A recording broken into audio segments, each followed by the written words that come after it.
सो hello everyone.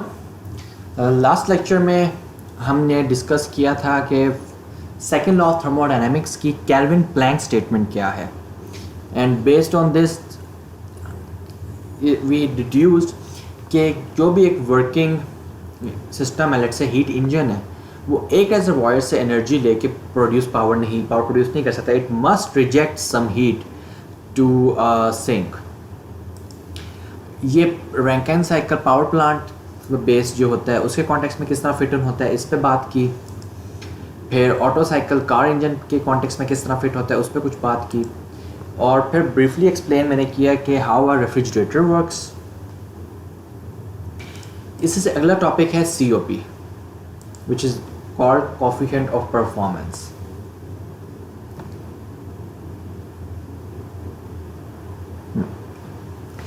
जिस तरह हमने बात की थी रेफ्रिजरेटर का बेसिक मकसद क्या है, it takes heat from a cold refrigerated space and transfer it to warm environment.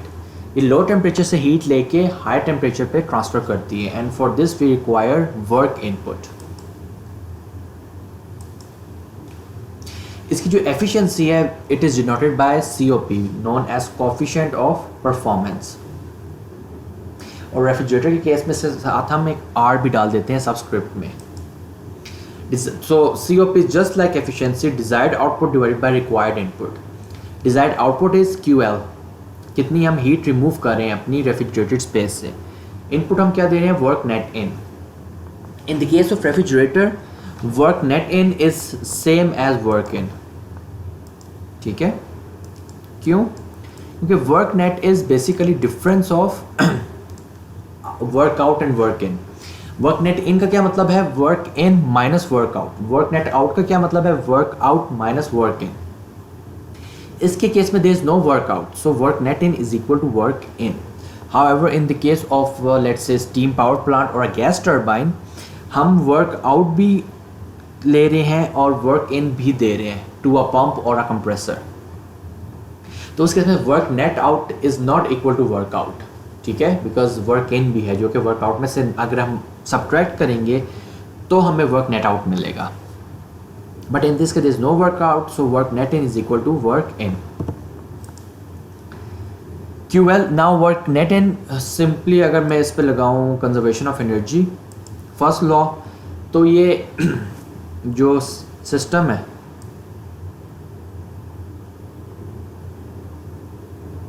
ठीक है, ये अपनी स्टेट रिकवर करे, so there is no change in delta U. ठीक है, दिस इम्प्लाइज, ये हमारे पास इक्वेशन होती है, so this implies Q minus W is equal to 0 और Q is equal to work. This is equal to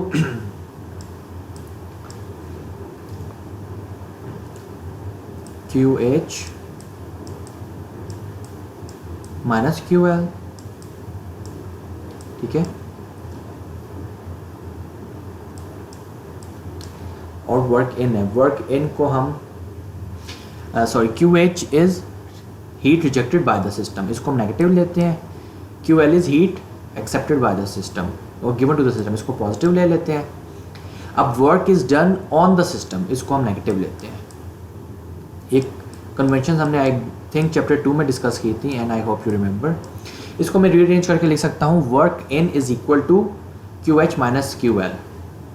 ठीक है, सिमिलरली आप इधर एनर्जी बैलेंस लगाएं तो वैसे भी देख सकते हैं कि QL यहाँ से आ रहा है, वर्क नेट इन यहाँ से आ रहा है, और दोनों एडअप होके एज अ QH रिजेक्ट हो रहे हैं, क्योंकि यहाँ पे कोई एनर्जी स्टोर नहीं हो रही. Delta U is equal to 0, तो जितनी भी एनर्जी एंटर हो रही है वो लीव कर रही है. सो वर्क नेट इन को मैंने QH माइनस QL लिख लिया, और दोनों अगर साइड को मैं QL से डिवाइड कर दूँ तो ये QH बाई QL बन जाएगा, माइनस QL बाई QL 1 है तो माइनस 1. ठीक है, न्यूमरेटर और डिनोमिनेटर को मैंने दोनों को QL से डिवाइड कर दिया, तो ऊपर 1 रह गया और नीचे मेरे पास ये वाली फॉर्म बन गई.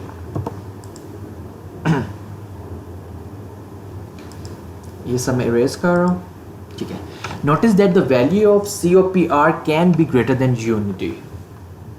QH जो है वो हमेशा QL से ज़्यादा होगा क्योंकि आप कुछ ना कुछ वर्क नेट इन दे रहे हैं विच इज़ पॉजिटिव। तो QH is always greater then QL। ये क्वांटिटी जो है वो हमेशा 1 से ज़्यादा है, सही। और provided that QH by QL is not greater than 1, जो मेरे पास COPR है वो ग्रेटर देन यूनिटी होगा, ठीक है। इफ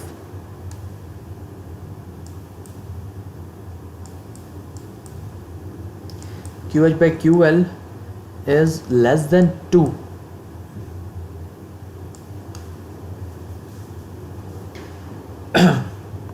तो मेरे पास जो COPR है that is greater than unity.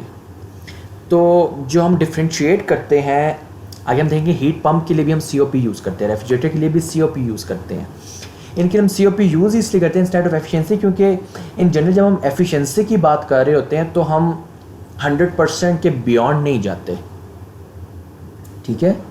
लेकिन आपने देखा कि COP can be greater than 1 और 100%, इसलिए instead of efficiency we use term COP।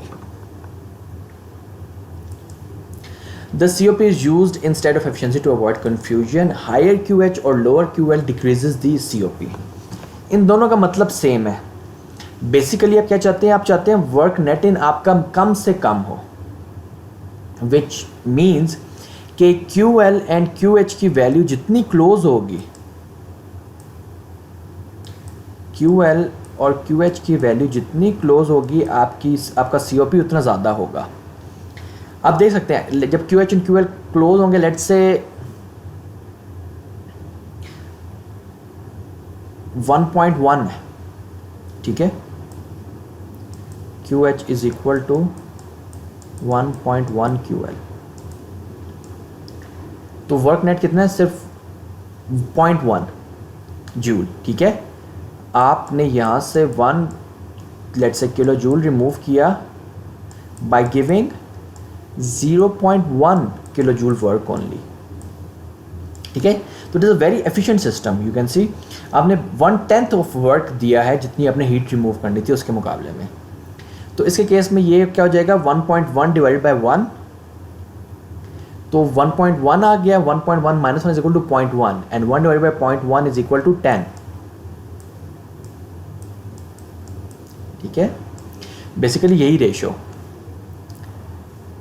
तो ये QH और QL जितना करीब होंगे उतना अच्छा है। जब आप QH आपने QL फिक्स कर लिया लेट्स से 1 kg, अब QH जितना बढ़ता जाएगा, ठीक है, हायर QH, उतनी आपकी COP कम होती जाएगी। क्यों? क्योंकि इन दोनों का जो डिफरेंस होगा वो वर्क है। QH जितना बढ़ता जाएगा आप उतना ही मज़ीद वर्क इन आपको देना पड़ रहा है to remove the heat. And similarly lower QH को अब आप फिक्स कर दें, अब आप QL कम करें। जब भी हम किसी चीज़ का इफेक्ट देखना चाहते हैं तो इन जनरल हम क्या करते हैं, लेट्स से 5 चीज़ें हैं, 5 पैरामीटर्स हैं। इस केस में चलो 3 पैरामीटर्स हैं, QL, work net in and QH। जब आप एक इफेक्ट एनालाइज करना चाहते हैं तो आपको कुछ चीज़ को कांस्टेंट रखते हैं और बाकी को वेरी करके देख लेते हैं। अब आपने QH कांस्टेंट कर दिया,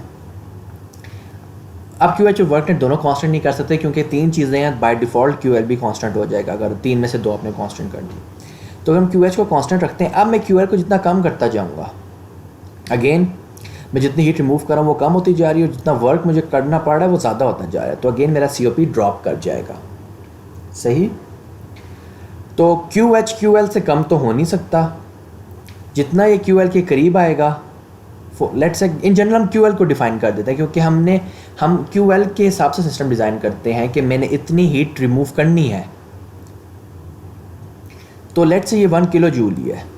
अब QL जितना इसके करीब होगा उतना ही मुझे वर्क नेट कम देना पड़ेगा एंड इन द एंड मेरा सिस्टम उतना ही ज़्यादा एफिशिएंट होगा।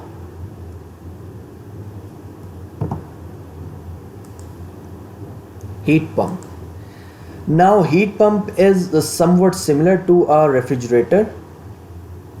ये भी क्या कर रहा है, ये एक रेफ्रिजरेटर या कोल्ड एनवायरनमेंट से हीट उठा के बाहर इसका मकसद, हीट पंप का मकसद है हीट करना किसी चीज़ को, तो इसमें हम बाहर से हीट ले रहे हैं जो कि कोल्ड एनवायरनमेंट है और अंदर रूम को प्रोवाइड कर रहे हैं उसको हीट करने के लिए. It is opposite of you can say refrigerator और air conditioning. But air conditioning का ऑपोजिट इस तरह है क्योंकि जनरली हीट पंप रूम को हीट करने के लिए हम यूज़ करते हैं. तो अब इस केस में ठीक है, refrigerator and heat pump operate on the same cycle but differ in their objectives. The objective of a refrigerator is to maintain the refrigerated space at a low temperature by removing heat from it, whereas the objective of heat pump is to maintain a heated space at a high temperature. अब इसमें जो हमारा उसी तरह आप लो temperature से heat लेके high temperature पे ट्रांसफ़र कर रहे हैं, बट दिस इज़ योर क्या नाम है रीजन ऑफ कंसर्न. नाउ आप हीट ही करना चाह रहे हैं तो आपका जो डिज़ायर्ड आउटपुट है वो QH हो गया. इनपुट आपका रिक्वायर्ड वही वर्क नेट इन है. इस केस में भी कोई वर्कआउट नहीं होता तो work net in is equal to work in. Work net in QH by QL उसी तरह हम लिख दिए, लेकिन अब ऊपर क्योंकि QH है तो हम न्यूमरेटर डिनोमिनेटर को QH से डिवाइड कर रहे हैं instead of QL as we did in the case of refrigerator. तो मेरे पास अब ये इक्वेशन आ गई. अब इस इक्वेशन में क्या है, इस इक्वेशन में आप ऑपोजिट चाह रहे हैं. आप चाह रहे हैं कि आपका वर्क नेट कम से कम हो उसी तरह. तो QL आपको और QH अगेन इस केस में आप चाह रहे हैं कि वो क्लोज़र हो. बट आप देख सकते हैं कि अब इसमें न्यूमरेटर डिनोमिनेटर का डिफरेंस हो चुका है. इसमें बाद में बात करते हैं. फर्दर मोर मैं COP-HP को COPR+1 लिख सकता हूँ. ठीक है, आप इसको सॉल्व करना चाहते हैं तो बेसिकली सिंपली आप यहाँ पे -1 लिख लें, ये -1 यहाँ पे ले जाएं, इसको यहाँ पे ले जाएं आप. ठीक है, उसका जो कहते हैं ये सारी टर्म यहाँ आ जाएगी, ये डिनोमिनेटर बन जाएगा. उसको जब आप सॉल्व करेंगे तो आपके पास जो आएगा रिलेशन वो सिंपली ये होगा. बड़ा स्ट्रेट फॉरवर्ड सा प्रोसीजर है and do try it at home ताकि आप लोगों को आइडिया हो कि वाकई ये स्टेटमेंट ट्रू है. तो इसकी बेसिस पे COP-HP is equal to COPR+1. Now COPR हमने देखा था 1 से बढ़ भी सकती है और it can not be negative. ठीक है, it is always positive COPR. तो positive +1 is greater than 1. This shows कि जो COP हीट पंप है वो हमेशा 1 से ज़्यादा है और 100% से ज़्यादा है. ठीक है, and we can also see from this figure as well, हम जितना भी वर्क इन दे रहे हैं उसमें ये हीट ऐड हो रही है. तो QH is always greater than work net in. इसका एनर्जी बैलेंस भी बिल्कुल पिछले की तरह है कि ये मेरा जो सिस्टम है ये स्टेडी सिस्टम है, डेल्टा U 0 है. तो इस पॉइंट पे इसमें जितनी एनर्जी एंटर हो रही है उतनी ही लीव कर रही है. तो QH is equal to work net in plus QL. And based on this, QH is always greater than work net in, and hence its COP is always greater than 1.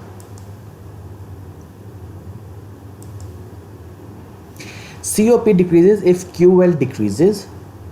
ठीक है, अगर मैंने QH को constant रख लिया, ठीक है, ये मेरा डिजायर्ड आउटपुट है. अब मुझे गिवन हीट फ्लो चाहिए.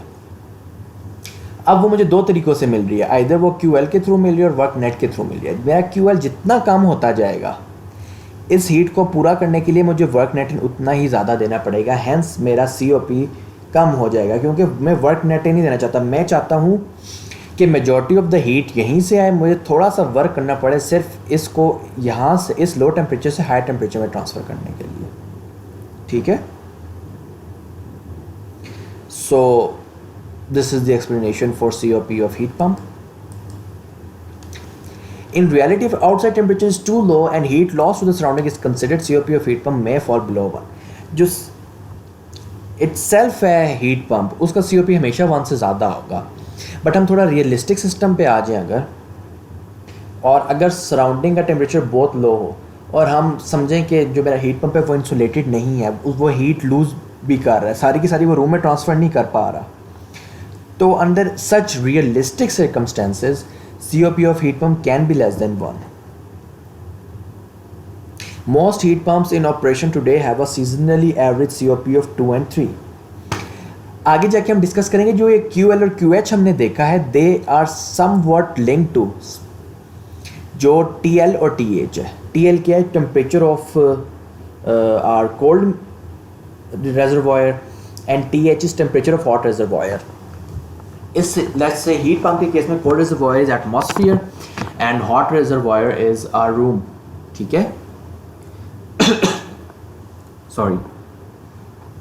तो ये जिस टेम्परेचर पे हैं क्यों वो कितनी हीट हम एनवायरनमेंट से लेके रूम को दे सकते हैं, इट इज़ डिपेंडेंट ऑन कि रूम किस टेम्परेचर पे और एनवायरनमेंट किस टेम्परेचर पे है। और हम ऑलरेडी हमें ये समझ है कि ये टेम्परेचर डिफरेंस जितना ज़्यादा होता जाएगा हमारे लिए हीट ट्रांसफ़र करना उतना ही मुश्किल होता जाएगा। अगर रूम 30 डिग्री सेंटीग्रेड पे है, एनवायरनमेंट 26 डिग्री सेंटीग्रेड पे है, तो हीट ट्रांसफ़र करना इज़ लो से हाई टेम्परेचर में इट्स ईजियर।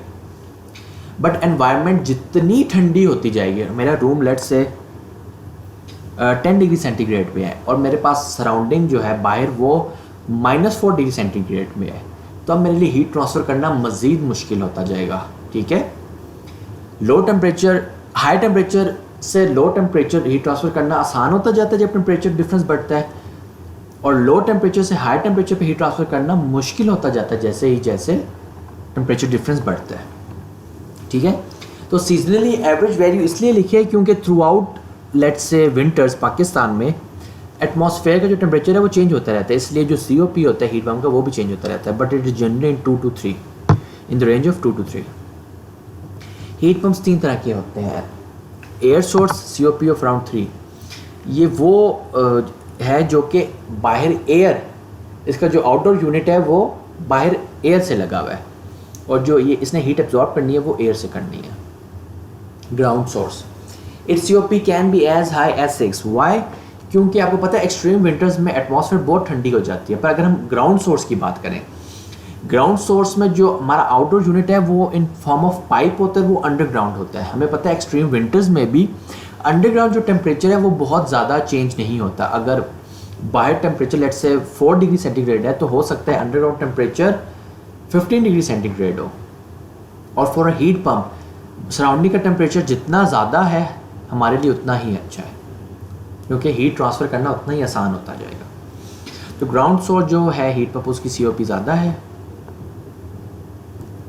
तो सॉरी 3 टाइप्स नहीं है, 2 टाइप्स ही हैं। आई थॉट एक मिक्स टाइप भी होती है, लेकिन हीट पम्प में मिक्स टाइप नहीं होती, ठीक है। अगेन सेमिंगली हमें होगा कि हम COP हम पे ग्राउंड सोर्स हीट पम्प ही क्यों नहीं रखते, because it is cost intensive, it is maintenance intensive. हमने खुदाई करनी है, हमने अंडरग्राउंड पाइपिंग करनी है जिसकी कॉस्ट भी ज़्यादा है, अंडरग्राउंड पाइपिंग के करोड़ होने का चांस भी ज़्यादा है। तो इस वजह से इसकी COP बेहतर है, बट इसको इंस्टॉल करना मुश्किल भी है और एक्सपेंसिव भी। तो ओवरऑल अगर हम देखें तो आप देख सकते हैं रेफ्रिजरेटर और हीट पम्प कर रहे बेसिकली एक ही चीज़ है। कोल्ड जो हमारे पास रेजर्वॉयर है उससे हीट लेके हॉट रेजर्वॉयर में हीट दे रहे हैं, बट रेफ्रिजरेटर में हमारा जो कंसर्न है वो ये है हीट रिमूव करना, और जो हमारा हीट पम्प है उसमें हमारा कंसर्न है हीट को इन करना। सही। तो अब आप देख सकते हैं कि दोनों में हम हीट रिमूव करके कोल्ड स्पेस से हॉट स्पेस में हीट रिजेक्ट ही कर रहे हैं, बट क्योंकि हमारा रेफ्रिजरेटर में कंसर्न हीट रिमूव करना है लो टेम्परेचर रेजर्वॉयर से, इसलिए इसका COP कम है as compare to heat pump जिसमें हमारा कंसर्न है हीटेड स्पेस में हीट इन करना। वाई? बिकॉज इसमें जो हम वर्क इन कर रहे हैं वो इसमें काउंट नहीं हो रहा जो हम हीट रिमूव कर रहे हैं, बट इसमें हम जो हीट ऐड कर रहे हैं उसमें हम हीट जो रिमूव कर रहे हैं उसमें वर्क ऐड करके, क्योंकि वर्क भी यहाँ पे आप देखें हीट में कन्वर्ट हो रहा है, और वो टोटल वर्क प्लस QL में जो हीट बन रही है वो हम प्रोवाइड कर रहे हैं। So it is easier to heat a room as compare to let's say cool a room. अगर इसमें रेफ्रिजरेटर की जगह एयर कंडीशनर होता तो मेरे ख्याल से इसको कंपेयर करना ज़्यादा आसान हो जाता, ज़्यादा डायरेक्ट कंपैरिजन हो जाता। लेट्स से यहाँ पे आपके पास रेफ्रिजरेटर के बजाय AC ही है, उसका भी बिल्कुल सेम एनालॉजी होगी। एसी और रेफ्रिजरेटर बेसिकली कर एक ही चीज़ रहे हैं।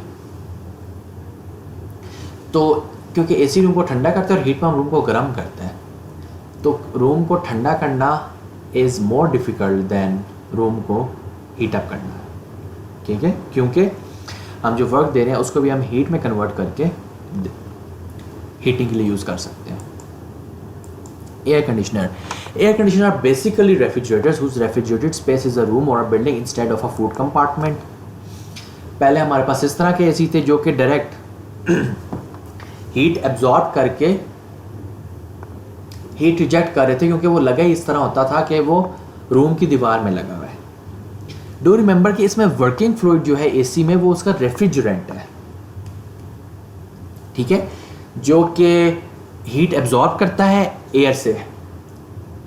जो हम एयर ब्लो कर रहे होते हैं एसी में, हम वो एक्चुअली उसको हम कंप्रेस नहीं करते, उसको हम कंडेंसर में नहीं लेके जाते, उसको हम एक्सपेंशन वाल्व में एक्सपेंड नहीं करते।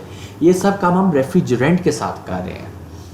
रेफ्रिजरेंट जब यहाँ पे ठंडक कर रहा है तो वो बेसिकली एयर को कूल करके फिर हम उस एयर को ब्लो कर देते हैं रूम में, सही, और वो रेफ्रिजरेंट फिर कंडेंसर में जाता है और अगेन उसमें जो सराउंडिंग एयर है उससे वो हीट एक्सचेंज कर रहा है। तो एयर को हम डायरेक्टली यूज़ नहीं कर रहे एसी में, हम रेफ्रिजरेंट को यूज़ कर रहे हैं, वो रेफ्रिजरेंट फिर एयर से इंटरेक्ट करके उसको ठंडा या गर्म कर रहा है। पहले इस तरह के एसी होते थे और अब हमारे पास स्प्लिट एसी है। स्प्लिट एसी में आपको पता है इंडोर अलग होता है, आउटडोर अलग होता है, और इंडोर आउटडोर के दरमियान एक डक्ट होती है, एक पाइपिंग होती है, जिससे जो रेफ्रिजरेंट है वो इंडोर और आउटडोर के दरमियान ट्रांसफ़र होता है। स्प्लिट एसीज़ के बाद हमारे पास इन्वर्टर स्प्लिट एसीज़ आ गए हैं जो कि एज अ हीट पंप भी काम कर सकते हैं, ठीक है।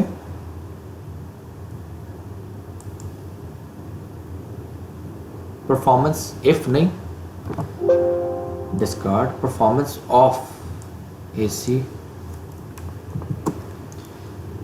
refrigerator, AC and or heat pump. Since the COP depends on outside temperature, if inside temperature is fixed, ठीक है, there are two ways to define their efficiency.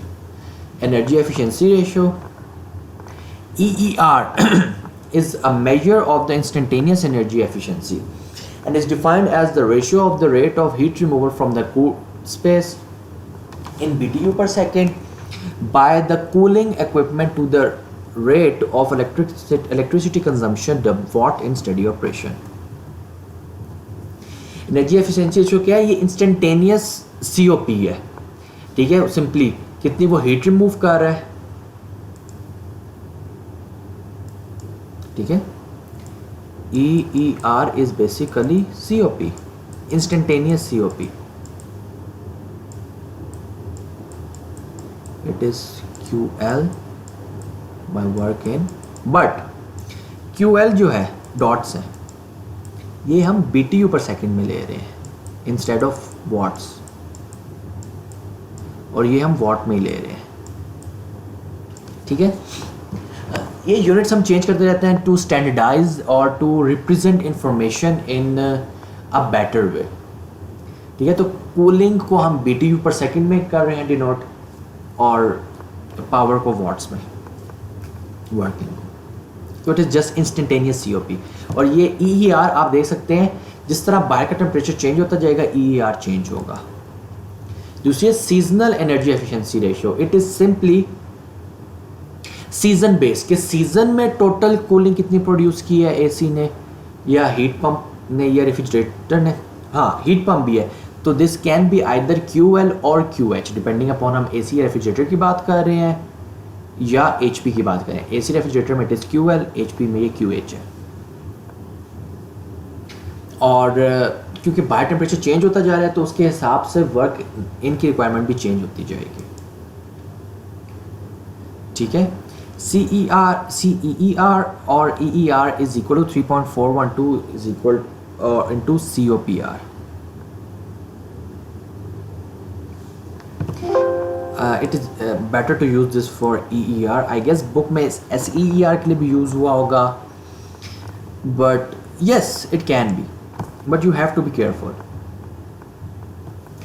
ये COP अगर इंस्टेंटेनियस है तो इसको 3.412 से मल्टीप्लाई करूँगा तो मेरे पास EER आएगा. अगर COP सीजनल है तो उसको 3.412 से मल्टीप्लाई करूँगा तो मेरे पास SEER आ जाएगा. And 3.412 is simply conversion factor, क्योंकि COP में दोनों चीज़ें वॉट्स में है. इनमें जो ये है वो BTU पर सेकंड में है, हीट रिमूव. इसमें पावर्स में हम खेल रहे हैं. EER में, SEER में हम टोटल एनर्जी कि पूरे सीज़न में कितनी हीट एनर्जी या कितनी हीट एनर्जी एब्जॉर्ब की है या कितनी हीट एनर्जी सप्लाई की है. तो BTU पर सेकंड नहीं है, वो BTU है, क्योंकि हम जब एक सीज़न की बात कर रहे हैं तो हम पावर की बात नहीं कर सकते. पावर हर सेकंड पे होती है. ओवरऑल सीज़न की जब हम बात करें तो हम देखेंगे वो उस पावर की बेसिस पे कितनी एनर्जी इसने की है. So this is BTU and electricity consumed is in what hours. ठीक है, तो इसकी बेसिस पे जो भी कन्वर्जन फैक्टर बनता है वो 3.412 है COP से रिलेट करने के लिए, क्योंकि ये SI यूनिट्स की रेशियो है, ये SI यूनिट्स की रेशियो नहीं है. Energy efficiency standards. To promote energy efficient use of energy, governments world wide has mandated minimum standards for the performance of energy consuming. Pakistan में again sometime it is very difficult to teach, क्योंकि जितनी भी high end engineering या common engineering practices हैं वो outside Pakistan applicable और पाकिस्तान में नहीं है. पाकिस्तान में एनर्जी एफिशिएंसी लेबलिंग तो चल रही है. इट इज सिंपली आप गवर्नमेंट ने क्या किया टू प्रमोट एनर्जी एफिशिएंसी, उन्होंने लेबल करने लगे डिवाइसेस को कि इसकी एनर्जी एफिशिएंसी A है, इसकी A+ है, इसकी B- है. अब पाकिस्तान में सिर्फ लेबलिंग कुछ हद तक है. बाहर गवर्नमेंट ने कहा है कि आपने लेबल करना है और आपने अगर लेट से इसकी एनर्जी एफिशिएंसी जो स्टैंडर्ड है या लेबल है वो A से कम है तो ये चीज़ आप बेच ही नहीं सकते.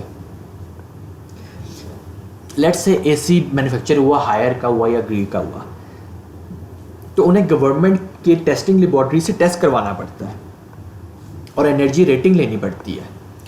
और गवर्नमेंट ने कहा अगर ये A+ नीचे तो आप अपना AC नहीं बेच सकते. तो they have to make sure कि वो इतना एफिशिएंट हो कि वो A+ है.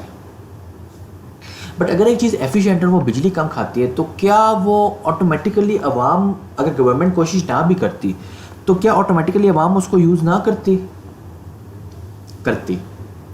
पर नहीं भी करती. क्यों? हम इन्वर्टर AC की बात कर लेते हैं. इन्वर्टर AC नॉर्मल AC से लेट से 15-20 हज़ार महंगा है. 1.5 टन नॉर्मल AC लेट से 55,000 का है और इन्वर्टर AC 70,000 का है. अब इनिशियली इन्वर्टर AC महंगा, लेकिन वो बिजली कम यूज़ करेगा.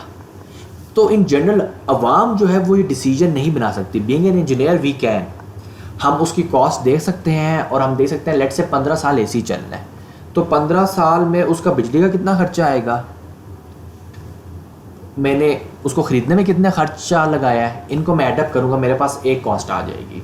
इस तरह दूसरे की भी मैं इनिशियल कॉस्ट 55,000 देखूँगा, 15 साल उसका बिजली का कितना खर्चा आएगा वो एस्टिमेट करूँगा. अब मैं इन दोनों कॉस्ट को कंपैरिजन करूँगा, तब मुझे पता चलेगा बेहतर कौन सा है. जो मोटर एफिशिएंसी वाली एक एग्जांपल की थी चैप्टर 2 में, ये बिल्कुल उसी तरह है. जनरली एफिशिएंट चीज़ की कैपिटल कॉस्ट ज़्यादा है, उसको ख़रीदने में मुझे ज़्यादा पैसा लगाना पड़ता है, बट उसको यूज़ करने में कम पैसा लग रहा है. तो मुझे इन दोनों कॉस्ट को मिला के देखना है कि ओवरऑल मुझे क्या चीज़ सस्ती पड़ रही है. अब अवाम ये डिसीजन नहीं ले सकती, इसलिए गवर्नमेंट इंटरवीन्स. गवर्नमेंट खुद कहती है टू सेव एनर्जी कि आपने ये हाई एफिशिएंसी डिवाइस ही यूज़ करनी है. बट पाकिस्तान में AC रेफ्रिजरेटर वाइज ऐसी कोई रिस्ट्रिक्शन नहीं है. पाकिस्तान में पंखों में अब जाके स्टैंडर्ड्स आ रहे हैं कि जो पंखा इस रेटिंग का है, लेट्स से 4 स्टार है, वो यूज़ करना है. 3 स्टार पंखा यूज़ नहीं कर सकते. बट आपको पता है पाकिस्तान में अगर कोई चीज़ आ भी जाए तो उसको कंप्लाई करना या उसको इन्फोर्स करने में गवर्नमेंट लैग करती है. सो बेशक गवर्नमेंट कह भी दे आपने 3 स्टार से नीचे पंखा नहीं लेना, इवन देन मार्केट में 2 स्टार पंखा आपको मिलेगा. But this is the first step कि गवर्नमेंट कहे कि आपने 3 स्टार से कम पंखा नहीं लेना। एसी और रेफ्रिजरेटर के बारे में तो गवर्नमेंट ने अभी तक कुछ कहा ही नहीं है। फैंस के बारे में कहा है, और now they are working on a policy for LED lights और फॉर लाइटिंग, के इतनी जो स्टार्स वाली लाइट्स है सिर्फ आपने वो यूज़ करनी है, उससे कम स्टार्स वाली नहीं करनी। तो पंखे और लाइट्स में जनरली स्टार्स देख रहे हैं आप, पाकिस्तान में जो चल रहा है। Internationally it is A+, A, B-, इस तरह के ग्रेड्स हैं। मोस्ट एयर कंडीशनर और heat pumps in the market have seasonal जो वैल्यू है वो 13 to 21 है, which correspond to COP of 3.8 to 6.4। ठीक है, I guess it's a bit too much for air conditioners, but I guess book से मैंने values ली हुई हैं, तो this is what the book says. ठीक है, this is the energy labelling, और बड़ा डिटेल ये लेबल है। इसमें एनर्जी रेटिंग है A++, एनुअल एनर्जी कितनी कंज्यूम होगी, कूलिंग आउटपुट क्या है, एनर्जी एफिशिएंसी रेशो क्या है, heat output, heating performance, even noise, और ये सारी क्लासेस हैं। इसमें से हम लेट्स से एक डिवाइस जो है एयर कंडीशनर, उसकी क्या क्लास है, B।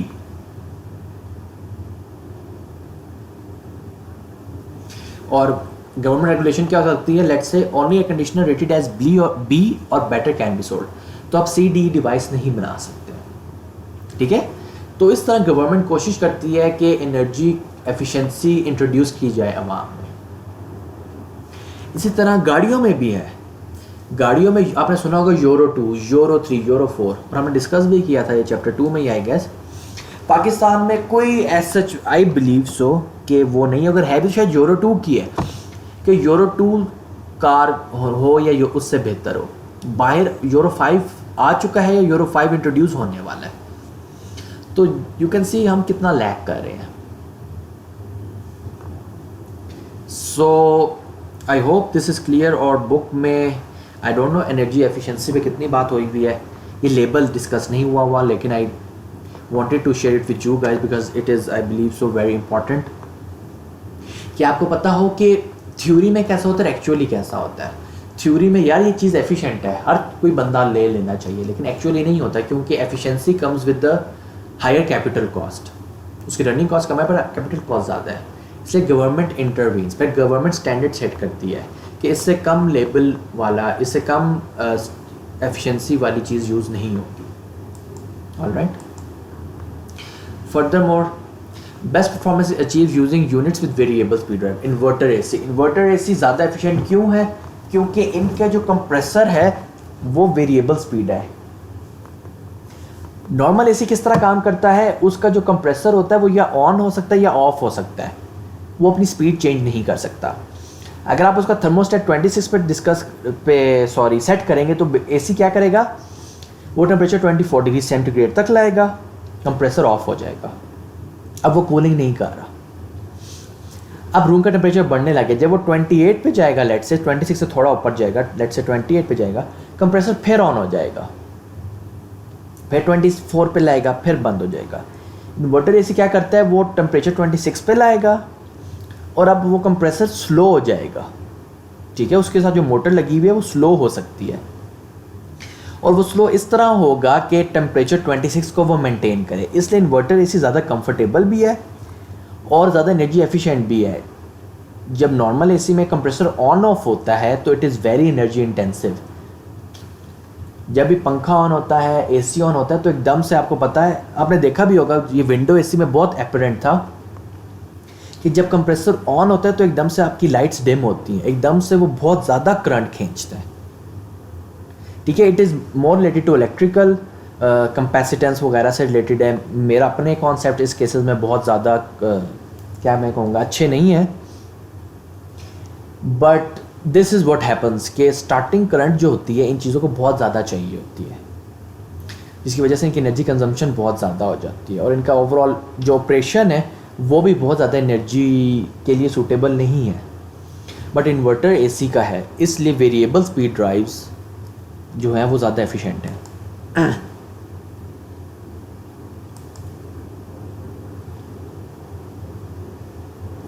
The EER और COP of refrigerator decreases with decreasing refrigeration temperature।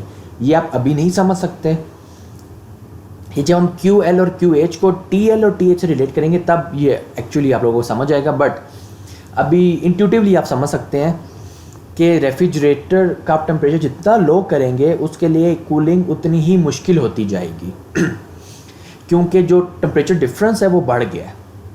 Surrounding 30 पे थी, रेफ्रिजरेटर पहले 15 पे कर रहा था तो वो एक COP पे कर रहा था। जब उस 15 को आप 10 पे ले गए हैं तो अब उसके लिए और मुश्किल हो गया है, और COP उस मुश्किल का ही कहेंगे एक पैरामीटर है। फर्स्ट ऑफ ऑल, जब 15 से आपने 10 डिग्री सेंटीग्रेड पे लाना है तो ज़्यादा तो आपने कूल करना ही है, लेकिन उसके लिए आपको वर्क इनपुट जो ज़्यादा है वो लीनियर नहीं है। ठीक है, you need to realize this as well. Let me write it down.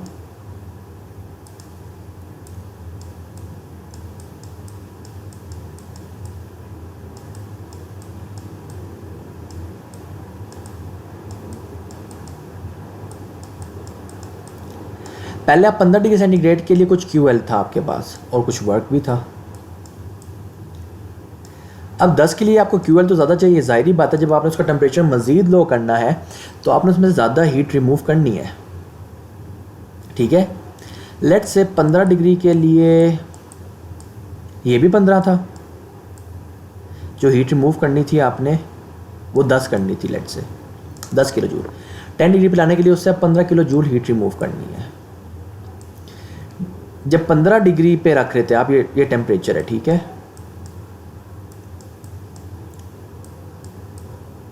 तब आप लेट से वर्क भी 10 दे रहे थे, तो आपका COP क्या था? जब टेम्परेचर 15 है और टेम्परेचर 10 है, 15 के लिए आपका COP 1 हो गया। क्यों? क्योंकि QL भी 10 है और वर्क नेट भी 10 है। अब जब 10 है, अब आपको ये चीज़ लीनियर नहीं रहेगी। अगर आपने 15 के लिए 10 किलो जूल हीट रिमूव करनी थी तो आपने वर्क नेट भी 10 किलो जूल दिया था। अब आपने 15 किलो जूल हीट रिमूव करनी है तो आपको वर्क भी 15 किलो जूल नहीं देना पड़ेगा। दिस शोज़ के COP चेंज हो रहा है। अब आपको 15 से ज़्यादा वर्क देना पड़ेगा। लेट्स से 17, तो आपका COP is now 15/17। Let's say it is now 0.9। ठीक है, तो COP का मतलब टेम्परेचर कम करें और COP कम हो रहा है, इसका ये मतलब नहीं है कि आप सिर्फ कूलिंग ज़्यादा कर रहे हैं और आप हीट ज़्यादा रिमूव कर रहे हैं। आप हीट ज़्यादा रिमूव कर रहे हैं और आपको जो वर्क इन देना पड़ रहा है वो उसी प्रोपोर्शन पे इंक्रीज़ नहीं हो रहा। अब आपको वर्क 15 नहीं करना पड़ा, आपको 17 करना पड़ रहा है किलो जूल, इसलिए आपका COP कम हो रहा है। ठीक है, तो जब आपने कूल ज़्यादा करना है तो आप हम COP की इधर बात करेंगे। आपका COP डिक्रीज कर रहा है। I hope it's clear. So let me remove this ताकि मैं नेक्स्ट बुलेट पॉइंट डाल सकूँ। COP of refrigerator part is 2.3 to 2.6 whereas of freezer part is 1.2 to 1.5। सही, क्यों? क्योंकि लेट्स से रेफ्रिजरेटर आपने 10 डिग्री सेंटीग्रेड पे रखा हुआ है कूलिंग थर्मोस्टेट, और आपने जो फ्रीज़र पार्ट रखा हुआ है वो आपने -2 पे रखा हुआ है, तो इसलिए फ्रीज़र पार्ट का COP कम होगा। इसका ये मतलब सिर्फ नहीं है कि हाँ क्योंकि हम फ्रीज़र पार्ट में ज़्यादा कूलिंग जनरेट कर रहे हैं तो हमें ज़्यादा वर्क करना पड़ा है। नहीं, हमें वर्क तो ज़्यादा करना पड़ रहा है, लेकिन जितनी हम ज़्यादा कूलिंग करें हमें वर्क उसके प्रोपोर्शनली ज़्यादा नहीं करना पड़ा, हमें उससे भी ज़्यादा करना पड़ रहा है। इस तरह के जो हीट मैं रिमूव कर रहा हूँ उसकी रेशो वर्क के साथ जो है वो कम होती जा रही है, क्योंकि वर्क लीनियरली इंक्रीज़ नहीं हुआ, वो मज़ीद एक्सपोनेंशियली इंक्रीज़ हो चुका है। ठीक है, it is a very important point and I hope you guys understand it. अगर आप इस अंडरस्टैंड नहीं करते, खैर इन जनरल कोई भी टॉपिक आपको समझ नहीं आता, you can discuss it with me. Second law of thermodynamics की अब इसकी बेसिस पे क्लॉजियस स्टेटमेंट है। पहले कौन सी थी? Kelvin statement. वो डील करती है हीट इंजन से। दूसरी स्टेटमेंट है क्लॉजियस स्टेटमेंट, और ये डील करती है refrigerator, air conditioner and heat pump से। And the statement is it is impossible to construct a device that operates in a cycle and produces no effect other than the transfer of heat from a low temperature body to a high temperature body. Simply put, Clausius भाई ये कहना चाह रहे हैं कि आप ऐसी device नहीं बना सकते जो हीट ले लो टेम्परेचर से, उसको हाई टेम्परेचर पे शिफ्ट कर ले विदाउट एनी अदर इफेक्ट। और वो इफेक्ट क्या है? सराउंडिंग को चेंज करना या वर्क इनपुट या आउटपुट रिक्वायर करना। ठीक है, तो ये कह रहे हैं कि आप वर्क इनपुट लिए बगैर हीट को लो टेम्परेचर से हायर टेम्परेचर पे शिफ्ट नहीं कर सकते। ठीक है, both Kelvin Planck and Clausius statement of the second law are negative statement and a negative statement cannot be proved. अगर आप कहें ना पॉसिबल है, तो आप कोई एक सिनेरियो दे सकते हैं कि जिसमें वो पॉसिबल ना हो। ठीक है, मतलब वो क्या है कि ऐसा होता है और आप कहें ऐसा इस केस में नहीं हो रहा, दैट इज समवॉट ईजियर। पर नेगेटिव स्टेटमेंट क्या है कि ये कह रहे हैं इट इज इम्पॉसिबल।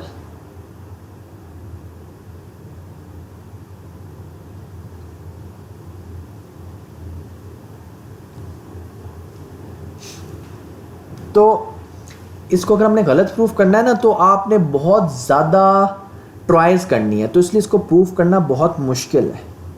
सही कि लेट्स से ये कह रहे हैं इम्पॉसिबल है, मैंने 1000 सिस्टम्स बनाए और वो के मुताबिक है, बट स्टिल मैं इसको प्रूव नहीं कर सका। क्यों?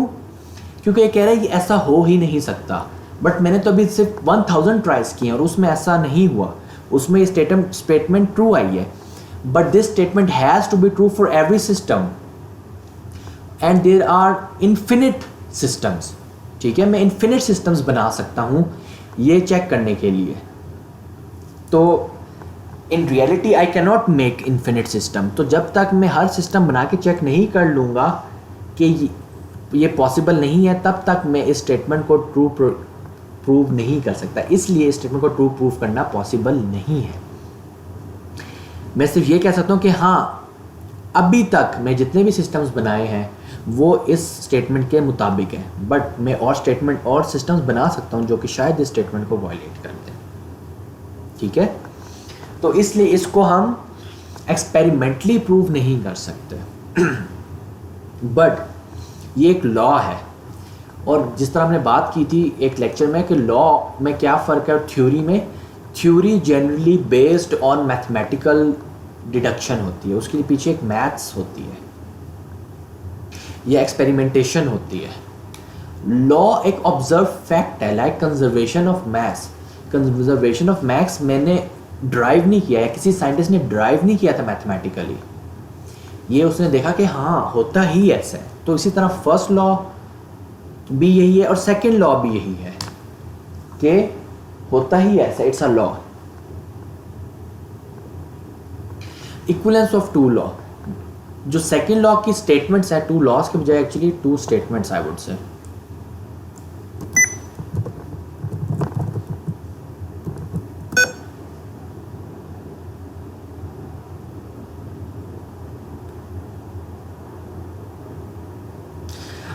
I believe that's all for today actually। जो क्योंकि इक्विवेलेंस ऑफ टू स्टेटमेंट्स हैं और फिर परपेचुअल मोशन मशीन्स है, ये दोनों टॉपिक्स हम नेक्स्ट लेक्चर में डिस्कस करेंगे। So that's all for today. So if you have any questions you can ask me and the next lecture, take care, bye bye।